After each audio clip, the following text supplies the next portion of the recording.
আসসালামু আলাইকুম। ৪ থেকে ৫,০০০ কোটি টাকা কি খুব বেশি টাকা? না ভাই, খুব বেশি টাকা না। আপনার আমার কাছে ৪-৫০০ টাকায় অনেক কিছু। কিন্তু হাসিনার কাছে ৪-৫ হাজার কোটি টাকাও কিন্তু বেশি কিছু না। কেন কিছু না? আসেন আমরা একটু জানি।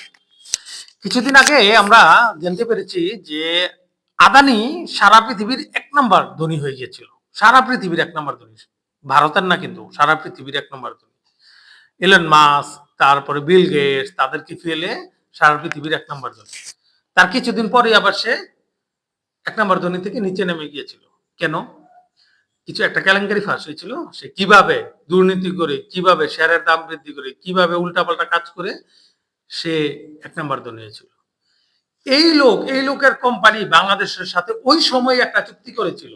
যখন হাসিনা সরকার ছিল, এটা হাসিনা সরকারের সময়। ওই সময় একটা চুক্তি করেছিল যেটা নিয়ে অনেক সমালোচনা হয়েছে যে তার সাথে কেন চুক্তি করা হচ্ছে। কিন্তু হাসিনা তো আর কি শোনে? কারণ কেয়ার না করে তার সাথে ঠিকই চুক্তি করেছিল। যেদিন চুক্তি হয়েছিল আদানি নিজে হঠাৎ করে প্লেন দিয়ে আইসা এই চুক্তির ব্যাপারে চুক্তির কাগজ সম্ভবত আমার যতদূর আমি যদি ভুল না করি হাসিনাকে দিয়ে গিয়েছিল। আদানি নিজে হঠাৎ করে প্লেন দিয়ে আইসা হাসিনাকে দিয়ে গেছিল।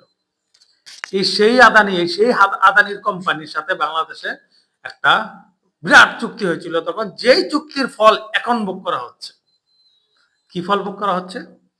দেখেন গতকালকে প্রথম আলোর একটা নিউজ আসছে যে প্রতি বছর আদানি বাড়তি নিচ্ছে ৪০ থেকে ৫০ কোটি ডলার, যার টাকা ৫ থেকে ৬,০০০ কোটি টাকা। ৫ থেকে ৬,০০০ কোটি টাকা, বুঝতে পারছেন? এবং এটা ২৫ বছরের চুক্তি, এমন না যে ২৫ দিনের বা ২, ৪, ৫ দিন, ১ বছরের চুক্তি। ২৫ বছরের চুক্তি।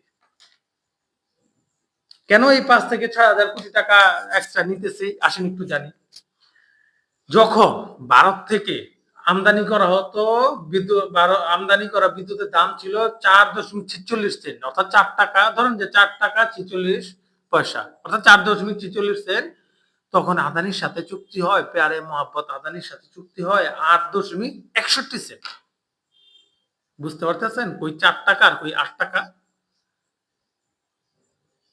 এই চুক্তিটা হয়। এই চুক্তির মাধ্যমেই, এই চুক্তির কারণেই এখন বাংলাদেশকে ৫ থেকে ৬,০০০ কোটি টাকা দিয়ে দিতে হচ্ছে। বাংলাদেশের যেই সংস্থাটা এই বিদ্যুৎটা দেয় পিডিবি, সেই পিডিবি আজকে দেউলিয়ার পথে। জি, নিউজ আসছে যে এই পিডিবি আজকে দেউলিয়ার পথে, চলতে পারতেছে না।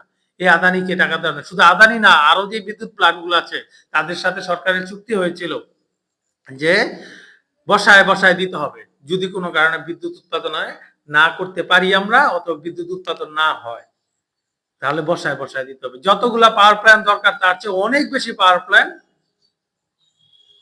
করা হয়েছে, যার কারণে এখন আমাদেরকে বসায় বসায় তাদেরকে বিদ্যুৎ, এটা কিন্তু এখন থেকে না, এটা হাসিনার সময় এটা নিয়ে অনেক সমালোচনা, আপনারা জানেন হাসিনার সময় থেকে এটা নিয়ে কিন্তু অনেক আন্দোলন, অনেক হইচই চিল্লাচিল্লি হয়েছিল, যেগুলা কেন করা হচ্ছে।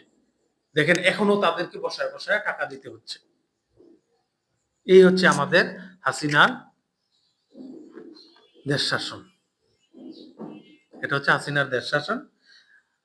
তো দেখেন একটা জিনিস ভাই, যারা রাজনীতি পছন্দ করেন না বা যারা রাজনীতি করেন না ভাই, আপনাদের বলবো ভাই, এইসব পছন্দ করি না, রাজনীতিতে যাইতে চাই না, এগুলা করে না লাভ নেই। আপনি যদি নিজেকে ভালো মানুষ মনে করেন, আপনি আজকেই রাজনীতির সাথে যুক্ত হওয়া উচিত। অন্তত ভালো লোককে ভোট দিয়ে, ভালো লোককে সমর্থন দিয়ে সংসদে পাঠান।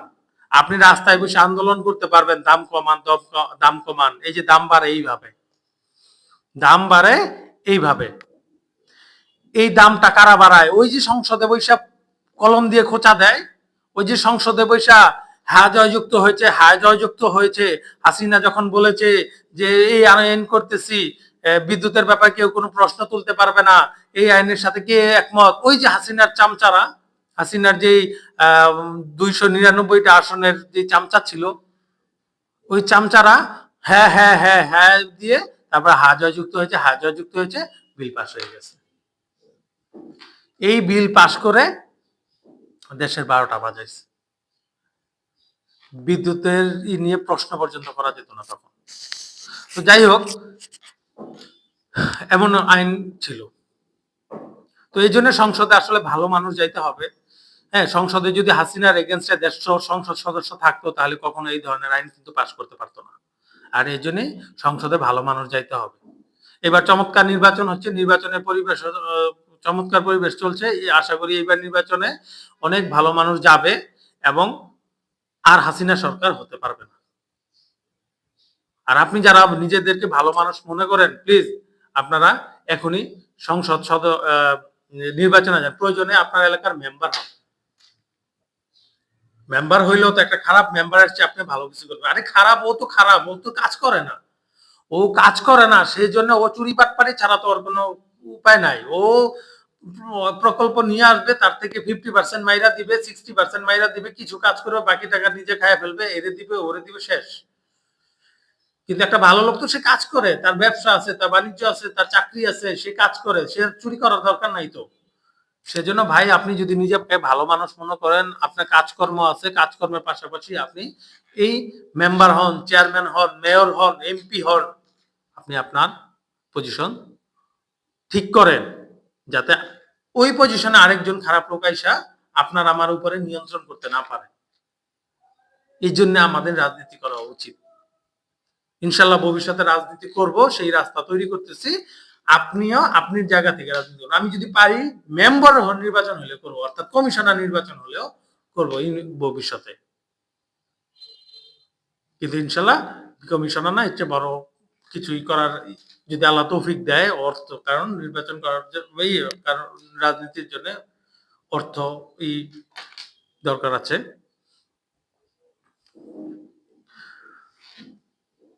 তো যারা